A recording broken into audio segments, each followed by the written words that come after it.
Olá, bom dia a todos e todas que nos assistem nesta manhã de domingo. Eu sou o pastor Irênio Silveira Chaves e estou aqui para dar continuidade aos nossos estudos bíblicos à distância. É um prazer estar com você, é um prazer acompanhar essa jornada de conhecimento das Escrituras junto contigo para abençoar o reino de Deus e abençoar a sua vida também. Eu sou o pastor Irênio Silveira Chaves e esse é o programa de estudo bíblico à distância da Igreja Batista da Orla Oceânica, um programa que já vem acontecendo há cerca de 4 anos e que tem aí um vasto material de estudo bíblico para que você possa conhecer um pouco mais a Escritura dentro de uma perspectiva humanista, da teologia latino-americana, essa perspectiva libertadora que é característico da teologia que se faz no nosso continente e no nosso Brasil. Eu convido você a nos acompanhar em mais uma aula sobre espiritualidade cristã. Esse é o tema que estamos nos dedicando durante estes dias. Serão 5 aulas e esta é a segunda aula do nosso curso. Sem mais demora, nós vamos colocar aqui a nossa apresentação da aula de hoje, que é uma aula específica sobre como a espiritualidade se mostra nas Escrituras. Afinal de contas, esse é o tema da nossa aula. O que é a espiritualidade cristã a partir de uma perspectiva bíblica? É claro que a gente sabe que a espiritualidade, como vimos na aula passada, ela é abordada por todos os segmentos religiosos. Todas as tradições religiosas tratam da espiritualidade, mas as Escrituras têm um modo peculiar de tratar da espiritualidade. Esse é o nosso tema da aula de hoje. Então vamos para a aula. Está aqui a nossa apresentação da nossa aula de hoje. Espiritualidade cristã segundo as Escrituras. Eu tenho para mim, gente, que o mundo de hoje conhece o tema da espiritualidade de muitas formas. Quando você fala com uma pessoa que não é cristã sobre buscar espiritualidade, duas coisas vão acontecer. A primeira é que ela vai concordar com você, que você precisa procurar uma experiência de espiritualidade. A segunda coisa é que ela vai pensar em todas as formas de espiritualidade, menos a cristã, ou menos uma bíblica, porque convencionou-se, uma perspectiva que se desenvolveu, que não se sabe como, quer dizer, a gente até sabe, né? Pelas imposições das religiões, das autoridades religiosas, enfim, por causa desse autoritarismo, dessa exigência da obediência, se convencionou entender que a espiritualidade que emerge da Escritura não é uma espiritualidade que faça bem para as pessoas, porque elas são impositivas, são obrigatórias, são hierárquicas, essas coisas que todo mundo fala, e aí querem uma espiritualidade mais espontânea, mais voltada para o interior, e na verdade é o que a Escritura aponta. Ela exatamente aponta isso. As religiões, sim, como nós vimos na aula passada, religiões fazem isso, a espiritualidade não. E a gente acha isso também na Escritura. Por isso que a nossa aula de hoje vai falar sobre essa questão da experiência de Deus, a partir da Bíblia, a partir da Escritura. Como que a gente lida com essa experiência de Deus dentro de uma perspectiva bíblica? Porque a espiritualidade visa exatamente isso. Para que você vai desenvolver uma espiritualidade? Bom, em primeiro lugar, para que você faça uma experiência de Deus.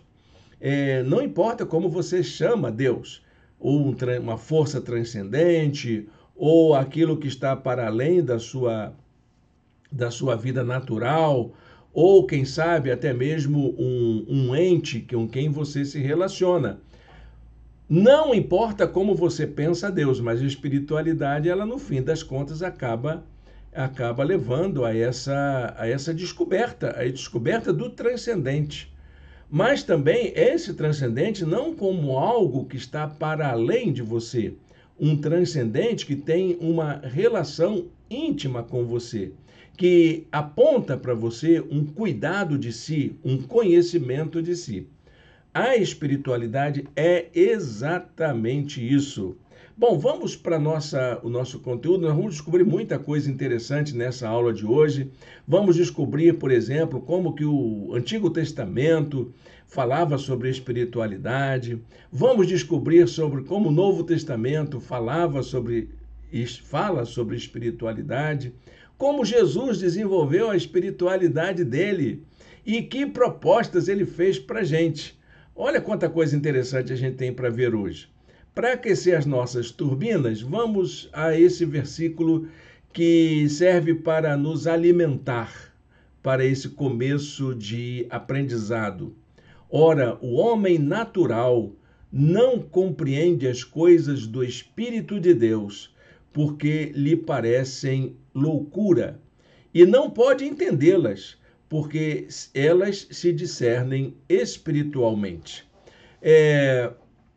Paulo faz uma distinção entre homem natural e homem espiritual. É uma distinção bastante interessante que vamos ver na aula da semana que vem. Mas é bom a gente entender o que ele está querendo dizer aqui. Por que ele fala isso? Porque nós vivemos num tempo que jogou para fora as experiências de espiritualidade.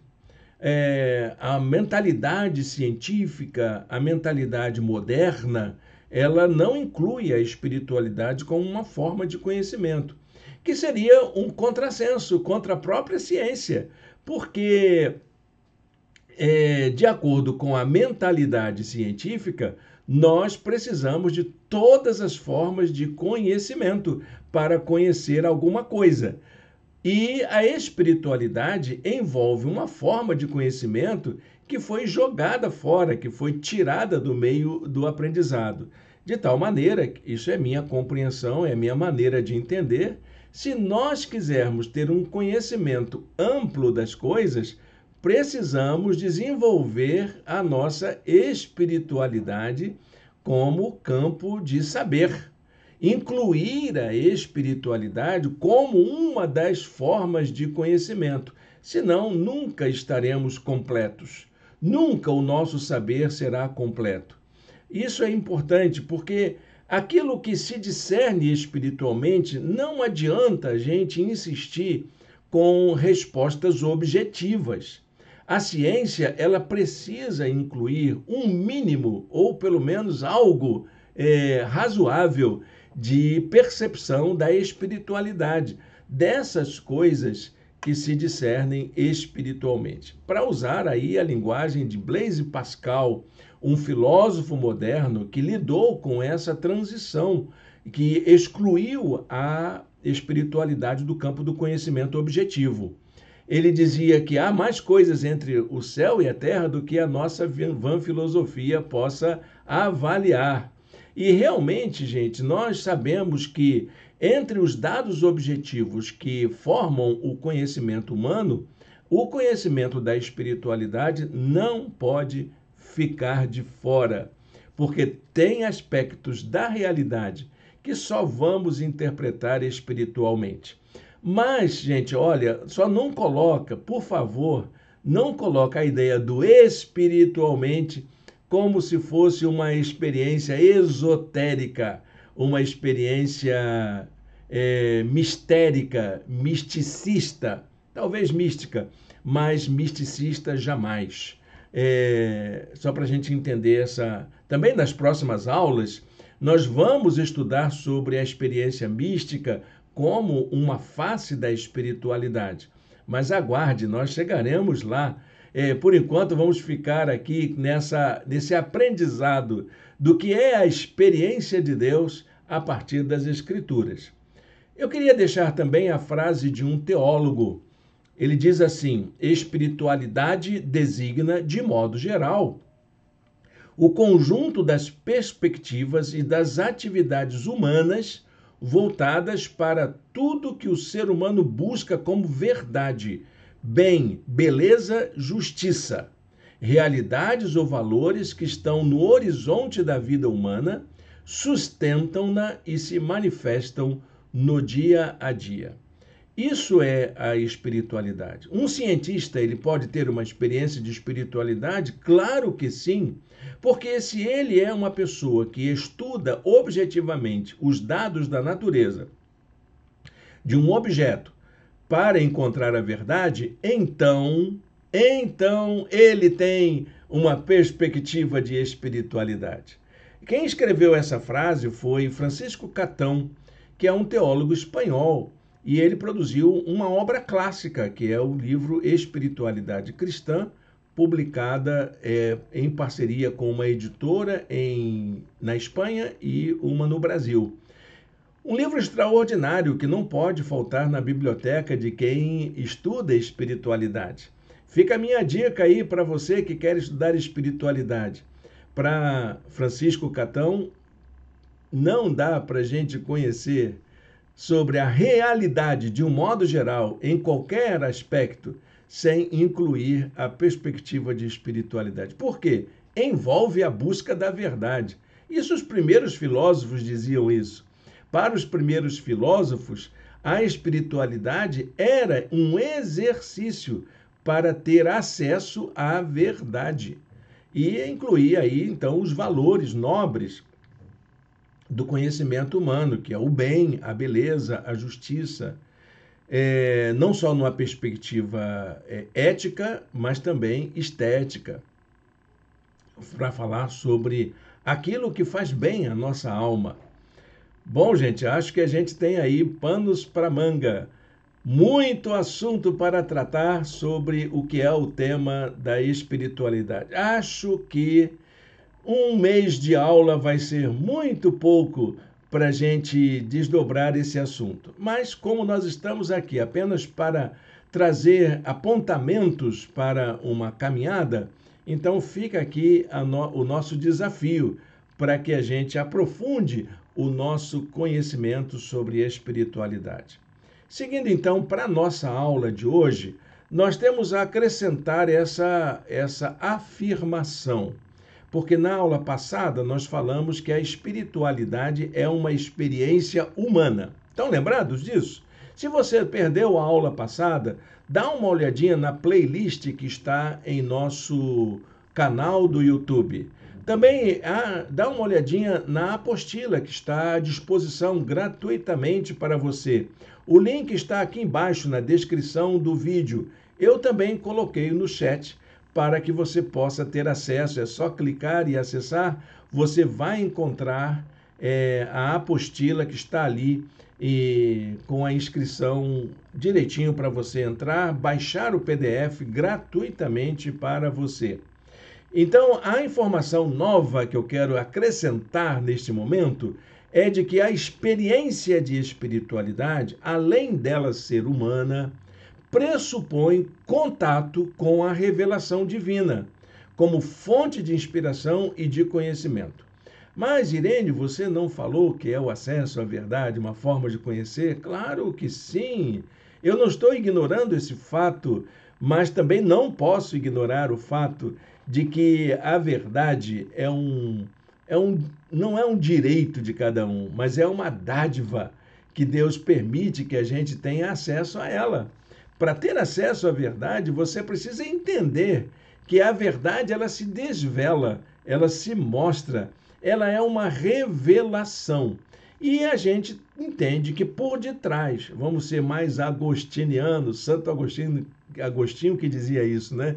Que lá no íntimo, no mais íntimo da gente, nós vamos encontrar uma fagulha divina, que é exatamente a revelação de Deus para nós. Então, preste atenção nesse detalhe. Revelação de Deus é também parte da nossa experiência de espiritualidade. Vamos tentar dar uma definição assim bem clara, dando uma linha de continuidade do que estamos estudando? Em primeiro lugar, experiência de espiritualidade é uma experiência humana. Segundo lugar, a experiência de espiritualidade inclui algum aspecto pressupõe que esse fato de que Deus se revela, Deus se mostra, assim como a verdade se mostra, assim como a justiça se mostra, assim como o bem se mostra, assim como a beleza se mostra. Ok, gente? É o segundo aspecto aí para a gente aprofundar o nosso conhecimento. Segundo momento, a gente precisa refletir o seguinte: pensar a respeito da espiritualidade, de um modo geral, implica o conhecimento da experiência humana com o sagrado e com o próximo, com o outro. Porque você não é uma ilha, como dizia Thomas Merton, um dos mestres da espiritualidade. Homem algum é uma ilha. E você não está isolado, você está no mundo. Um mundo que foi criado por Deus, que há alguma coisa de sagrado nisso que está aí à sua volta. Você não pode ignorar esse fato. Você não pode ignorar o outro que está aí diante de você, que é uma imagem e semelhança sua, é um reflexo de você. Mas também você está inserido num contexto que pressupõe a existência de um sagrado, de um mistério que nos envolve todos nós. O sagrado como o luminoso, como queria dizer Rodolfo Otto, é uma das obras clássicas sobre o estudo do sagrado. Então, quando se trata de espiritualidade cristã, essa experiência vão encontrar orientações que estão presentes na Escritura, por causa desses dois aspectos. O primeiro aspecto, o da revelação divina. E o segundo aspecto, essa relação com o próximo e com o sagrado. Porque é isso que a Bíblia nos aponta. A Bíblia nos aponta para o divino e para o próximo. E envolto aí nessa penumbra que é a experiência do sagrado. Olha, gente, tem muita coisa interessante para você estudar a Bíblia. Eu acho, viu, gente? É uma perspectiva minha, me desculpe aí colocar esse aspecto da minha perspectiva teológica. Eu entendo que quem estuda a Escritura pelo viés fundamentalista, legalista, destrói a riqueza da Escritura. É preciso se abrir para algo que está além, algo mais. É claro que a Bíblia tem esses pressupostos para uma vida correta, para uma vida boa. É claro que a Bíblia tem esse aspecto religioso, mas é muito mais do que isso. Nós não podemos reduzir o valor da Escritura como um texto que é, para mim, um manual de ajuda para toda a humanidade, para todas as pessoas, para todas as religiões. Então a gente não pode destruir esse arcabouço, esse rico arcabouço que a Escritura fornece para toda a humanidade. Então, o motivo que vincula a espiritualidade cristã, quer dizer, a gente tem a espiritualidade de modo geral e a espiritualidade cristã, há uma expressão de devoção, é a crença no fato de que Deus se revela. E isso se dá de muitos modos, dentre os quais se encontra a Escritura.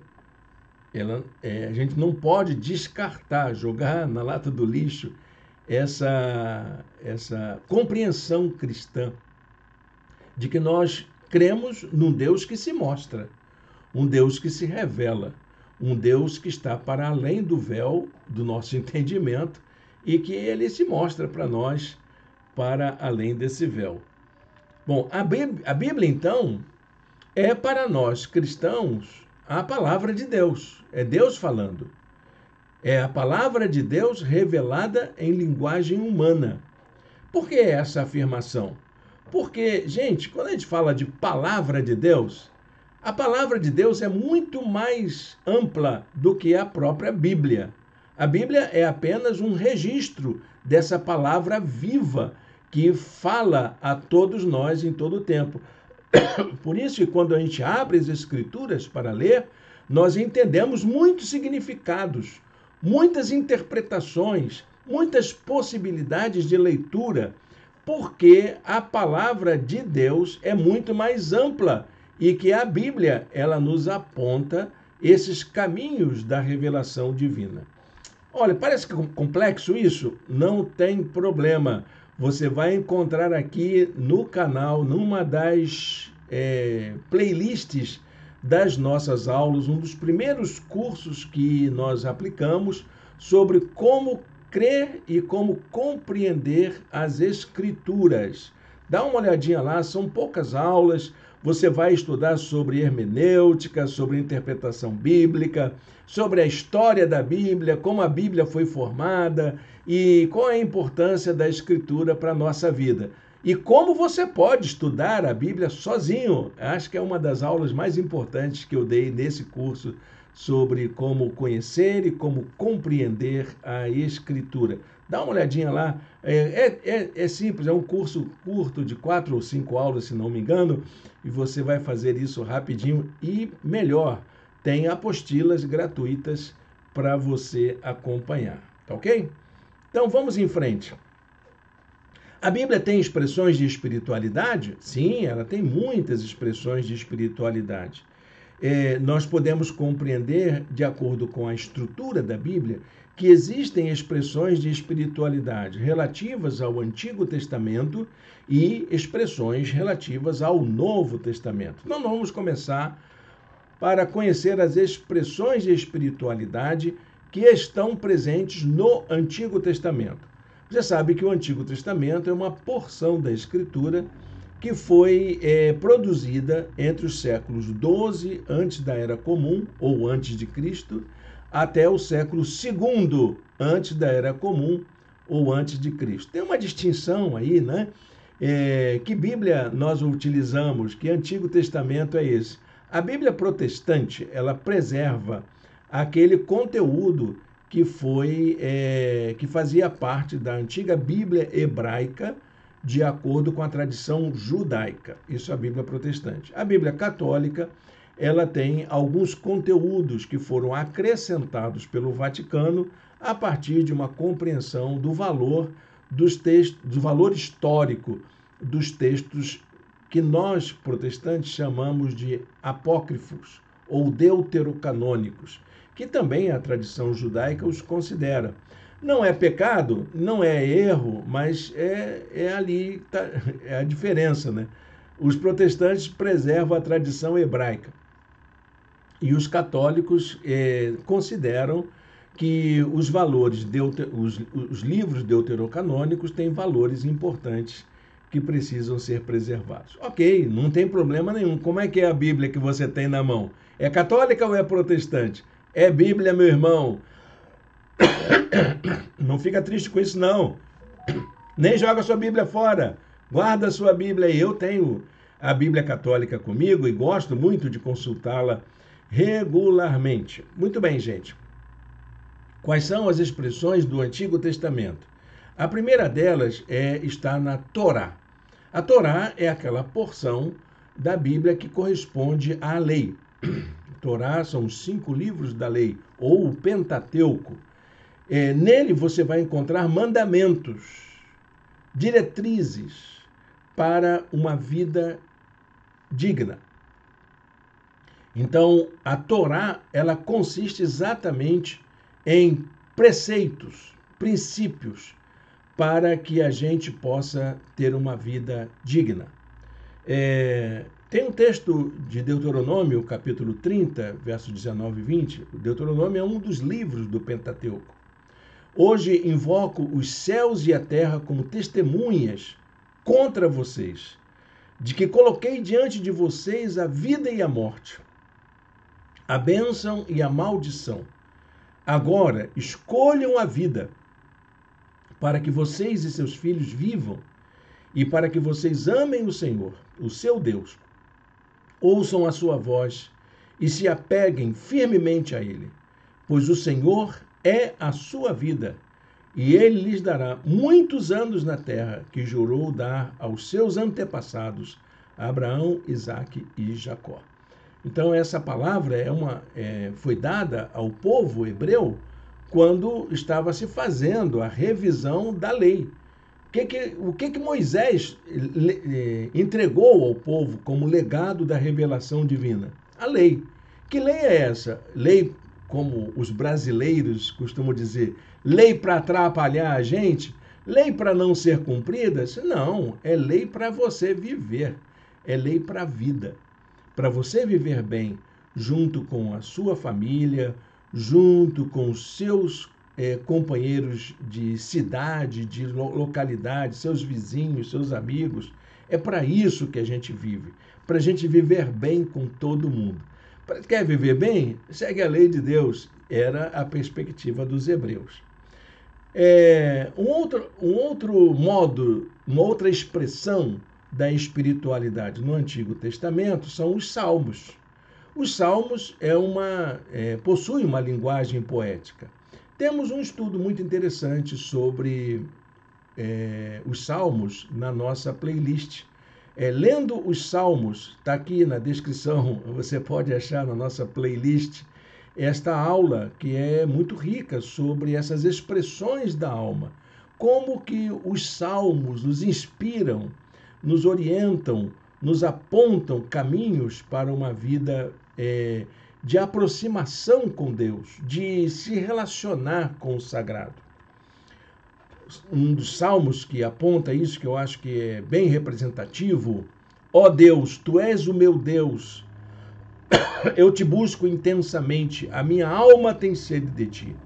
Todo o meu ser anseia por ti, numa terra seca, exausta e sem água. Salmos 63, versículo 1. Que é exatamente essa expressão do salmista que busca Deus. Os salmos são poesias de quem está em busca do sagrado, em meio a um contexto de sequidão, de desamparo, de vazio.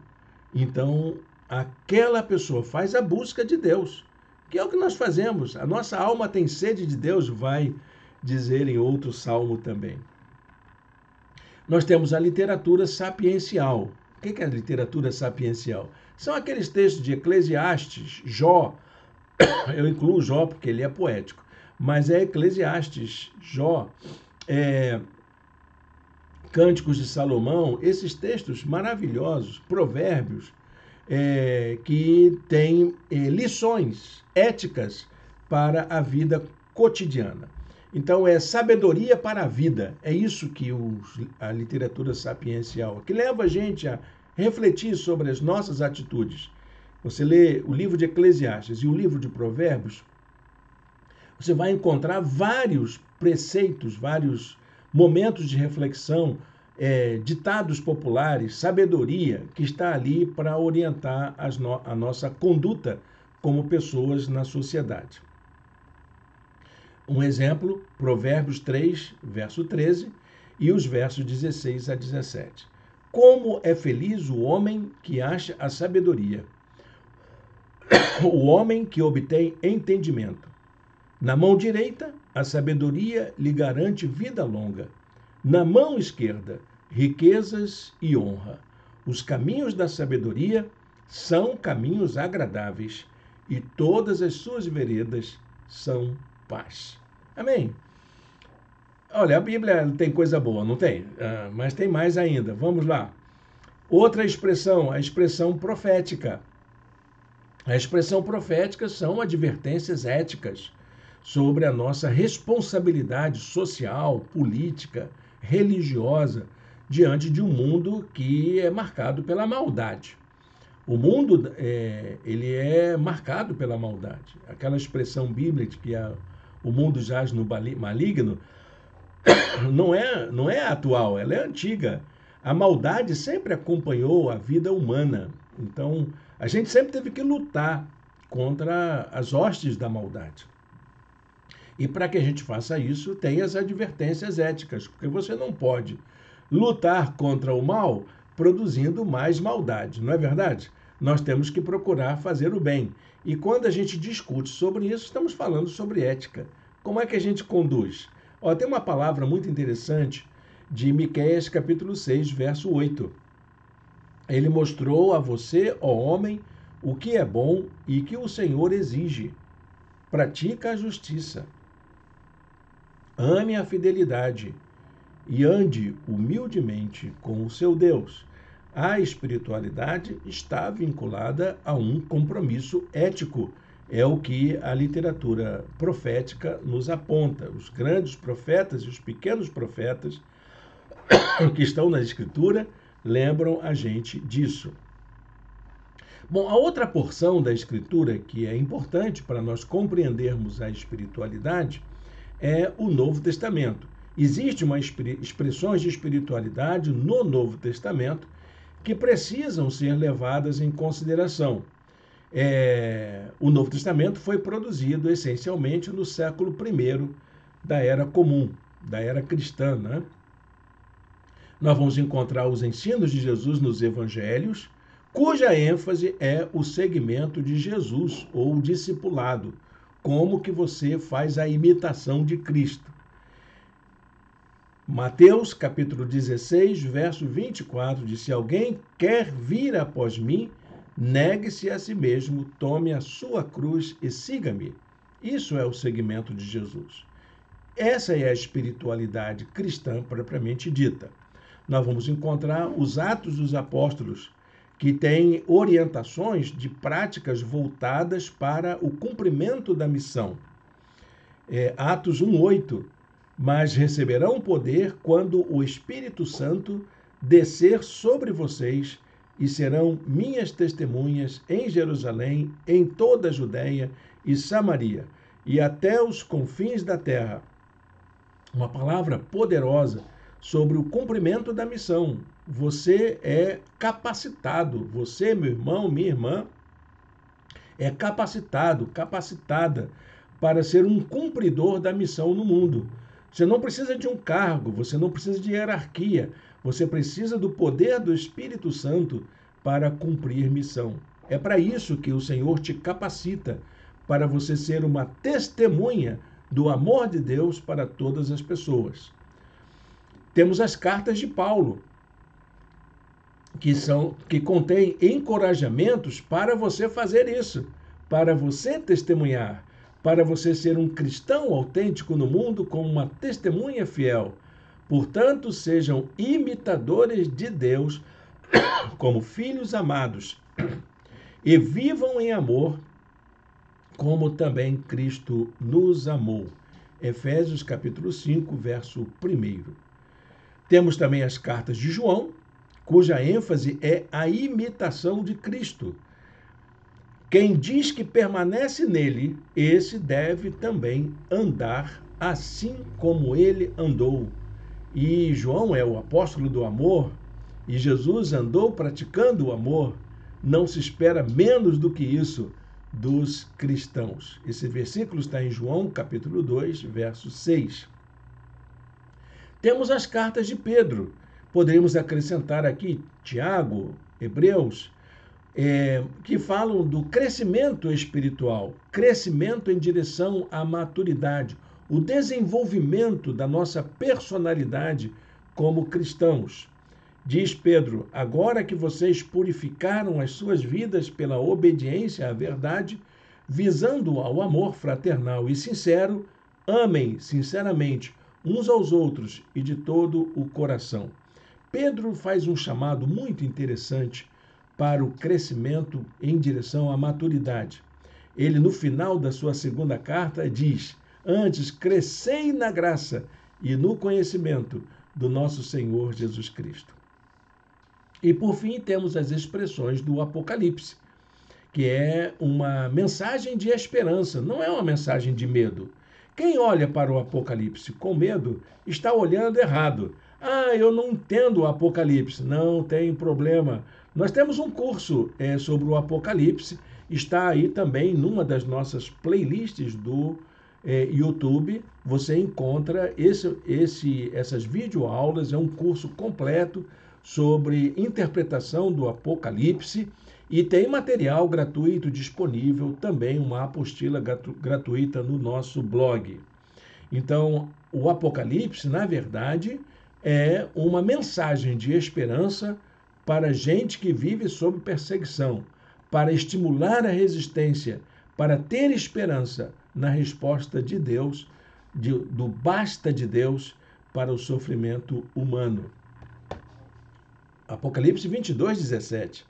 O Espírito e a noiva dizem, vem. E todo aquele que ouvir, diga, vem. Quem tiver sede, venha. E quem quiser, beba de graça da água da vida. É isso que ele está fazendo. Ele está derramando a água da sua fonte inesgotável para consolo e fortalecimento de todos aqueles que se achegam a Deus, que buscam ao Senhor. Que maravilha, né? A Bíblia é muito rica, meus irmãos, minhas irmãs, tem muita coisa boa para a gente aprender. Por isso que o Senhor dizia que a gente erra quando não conhece as Escrituras. Então, a espiritualidade cristã tem a preocupação de aplicar os ensinos de Jesus, os ensinos cristãos na vida, com o sentido de encarnar a mensagem do Evangelho no dia a dia, na nossa vida cotidiana no mundo. Jesus desenvolveu muitas práticas de espiritualidade. Jesus ele praticou espiritualidade. E ele, ao praticar espiritualidade, oferece, então, exemplos para a gente compreender melhor a nossa vida cristã. A vida inteira de Jesus foi uma expressão da ação de Deus entre os homens. A maneira como ele nasceu, como ele viveu, como ele morreu e como ele ressuscitou, revelam a presença salvadora e libertadora de Deus em meio a pessoas que sofrem a fim de transformar a realidade dessas pessoas, a realidade do mundo. Então, do ponto de vista da fé, Jesus foi a maior revelação de Deus aos homens. Porque se nós estamos falando sobre as Escrituras como revelação, eu não posso ignorar o fato de que a maior expressão de revelação de Deus foi através da pessoa de Jesus. Jesus é a revelação de Deus, é o Verbo encarnado, aquele que mostrou a face de Deus para nós, como diz o apóstolo João, né? E vimos a sua glória como a glória do unigênito do Pai. Jesus, ele na verdade, tudo que ele fez foi se fazer como um de nós. É o Deus que se esvazia, que desce do seu trono de glória para se tornar um vivente, alguém como a gente, alguém como nós, para pisar o chão da nossa história, experimentar a nossa dor, viver a nossa aventura de vida, a fim de que a gente possa aprender a viver de uma forma autêntica. Então, Jesus se fez como um de nós para que possamos ser como ele é. E ser semelhante a Cristo é algo muito desafiador. Ele deve ser o projeto de vida de todas as pessoas. E nisso consiste a espiritualidade cristã. Porque Jesus, enquanto viveu aqui, ele tentou trilhar a vida de acordo com os valores da espiritualidade, da tradição religiosa que ele pertencia.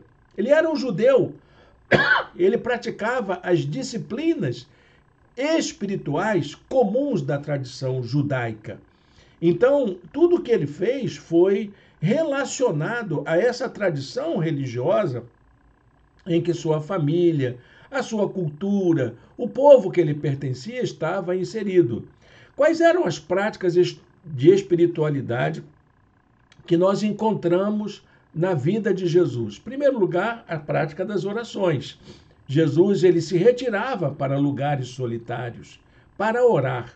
Lucas 5,16. Jesus praticava o jejum.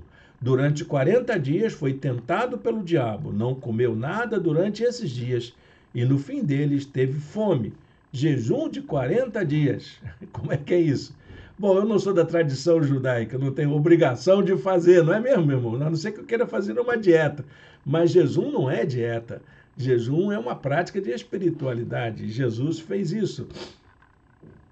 Terceiro, Leitura da Bíblia hebraica. Jesus ele lia em hebraico, era um falante de aramaico e ele fazia a leitura do hebraico.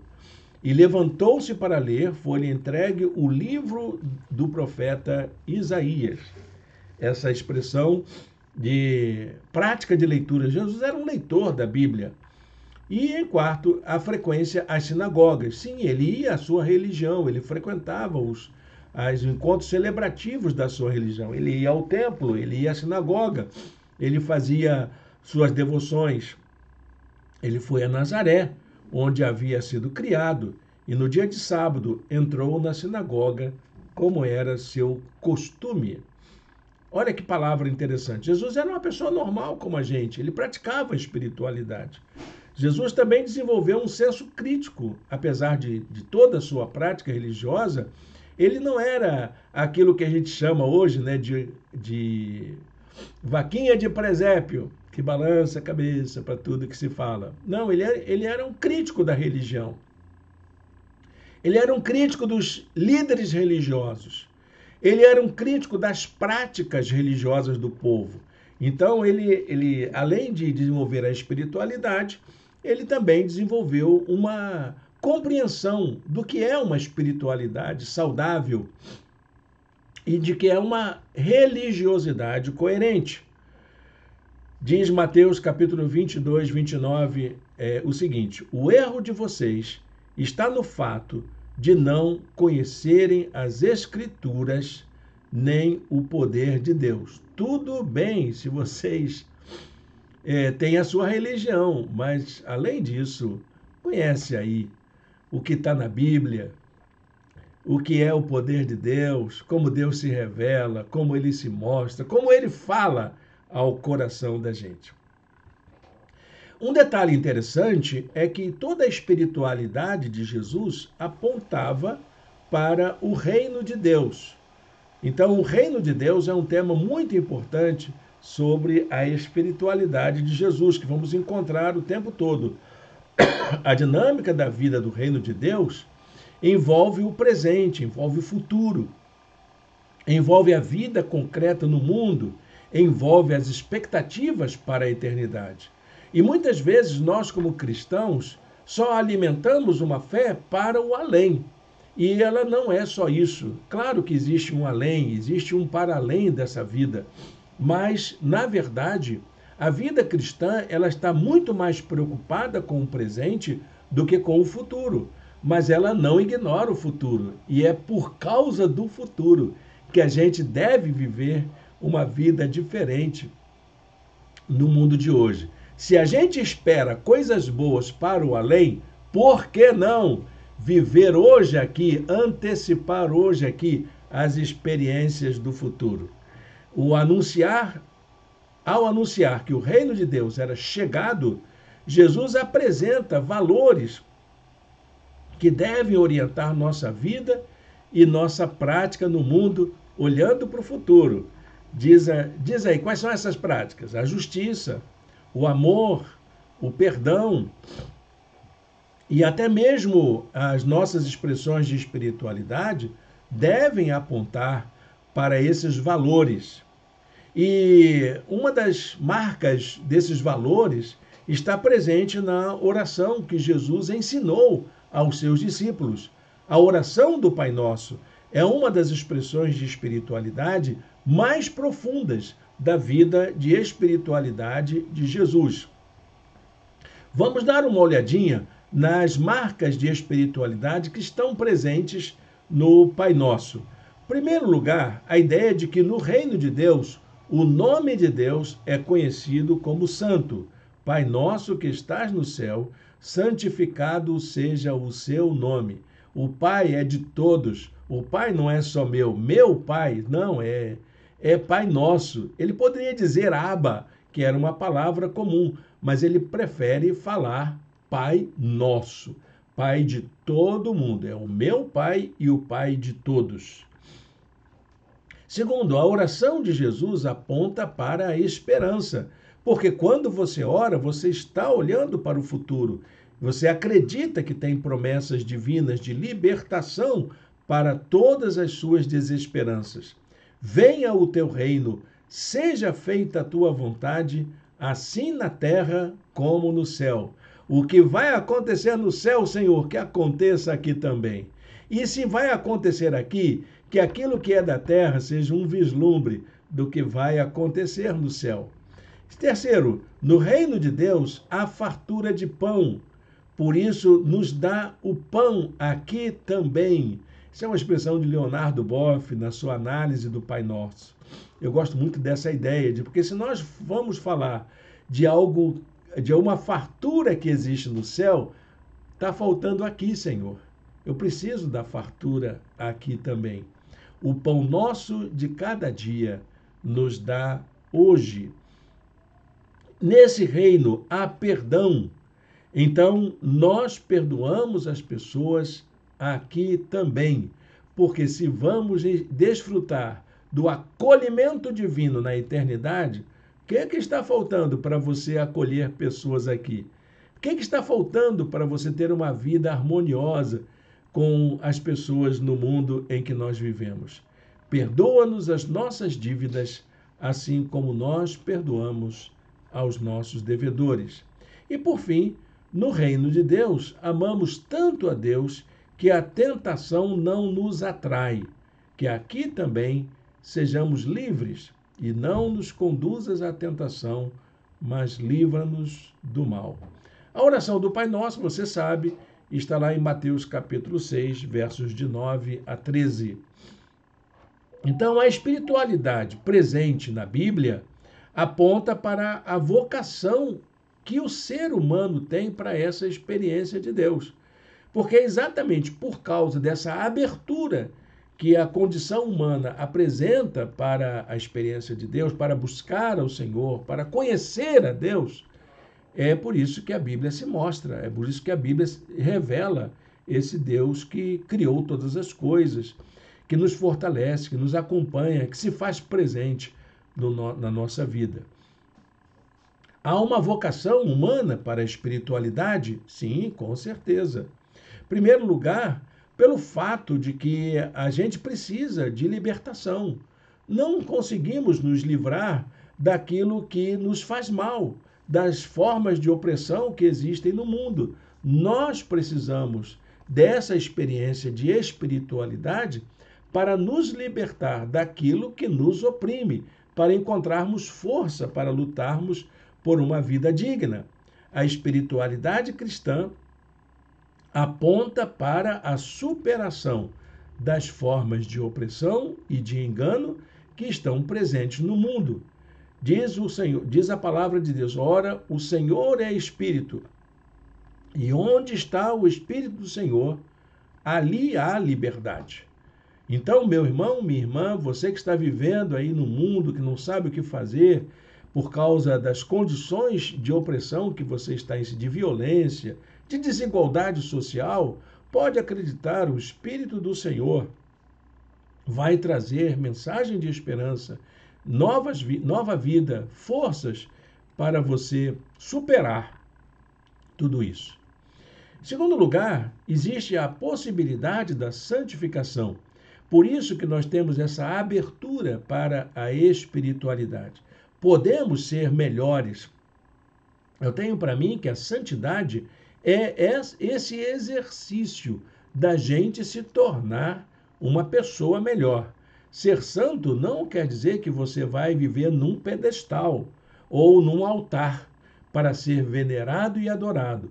Ser santo quer dizer que você vai ter uma vida digna de ser imitada, uma vida digna de ser contemplada, essa vida que vale a pena ser vivida.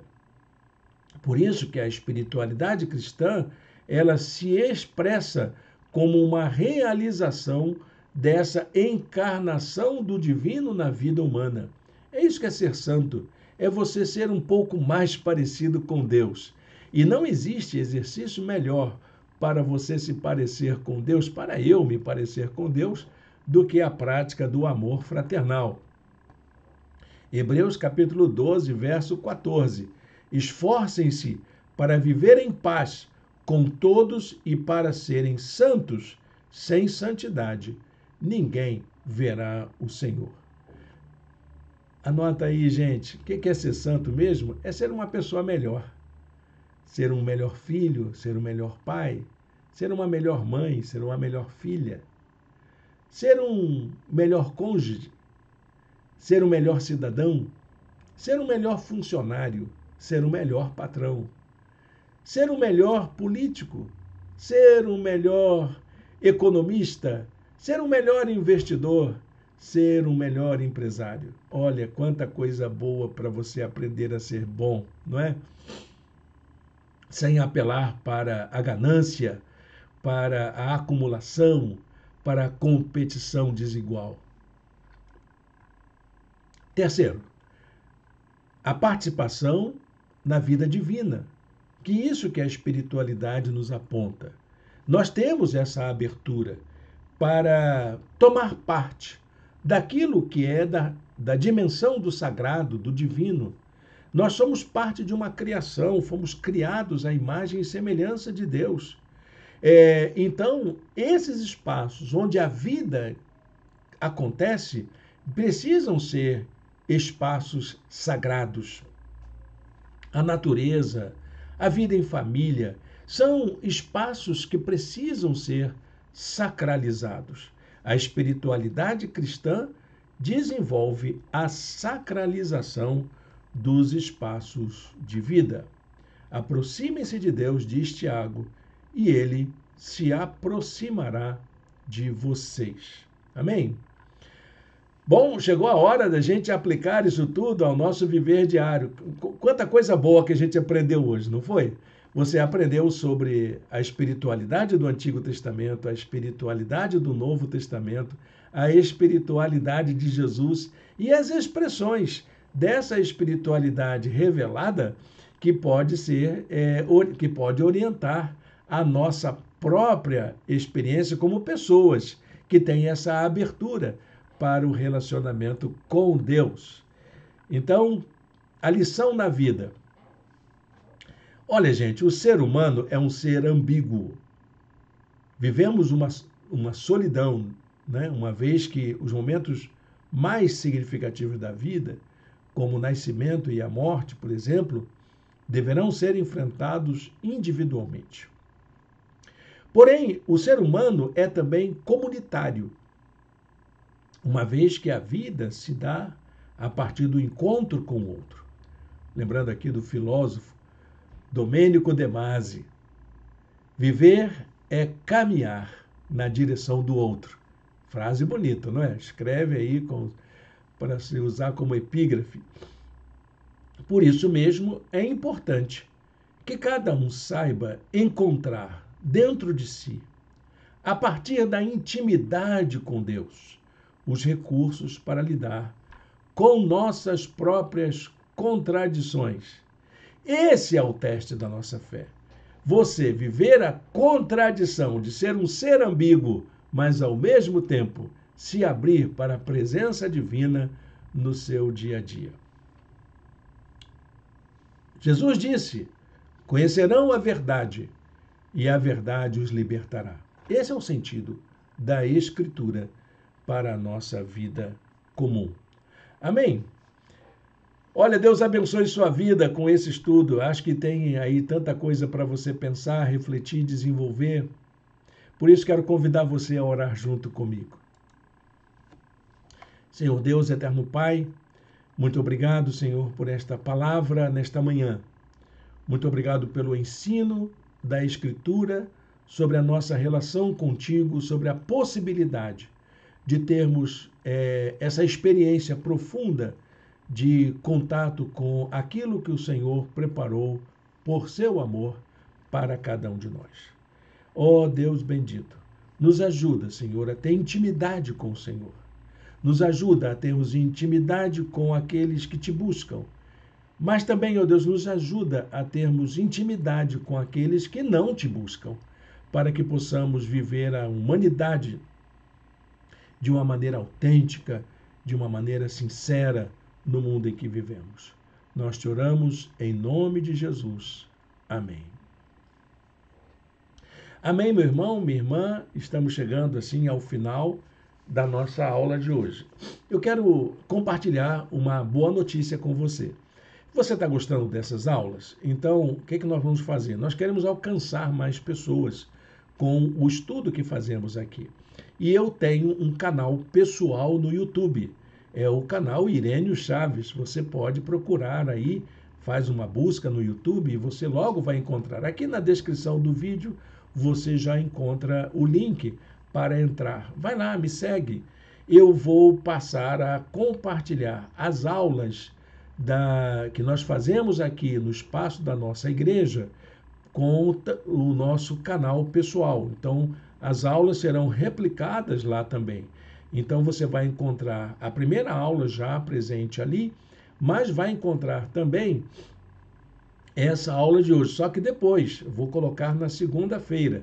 No domingo, a gente acrescenta aqui a aula do dia e no dia seguinte nós reproduzimos no meu canal pessoal para ampliar as informações. E você que nos segue, você que nos acompanha, por favor, inscreve-se aqui no canal, dá uma curtida nesse vídeo e também compartilhe em suas redes sociais.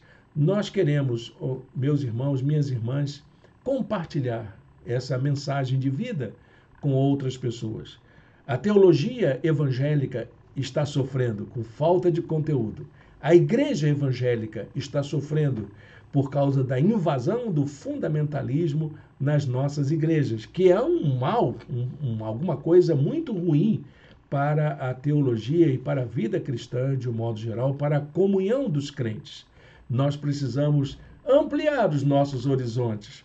Vocês sabem como eu penso e já acompanharam isso. Você pode analisar todas as lições que a gente já desenvolveu aqui, todas as mensagens da nossa igreja. Você vai ver que ali nós estamos preocupados com uma vida autêntica, com uma vida humana, em fazer da gente seres humanos melhores para esse mundo em que nós vivemos. Que Deus o abençoe. Logo mais teremos a transmissão da nossa mensagem, mais uma mensagem da série sobre o assunto que estamos estudando. Vamos começar uma nova série hoje e eu convido você a estar conosco logo mais. Que Deus o abençoe. Uma manhã de paz e de alegria na presença de Deus.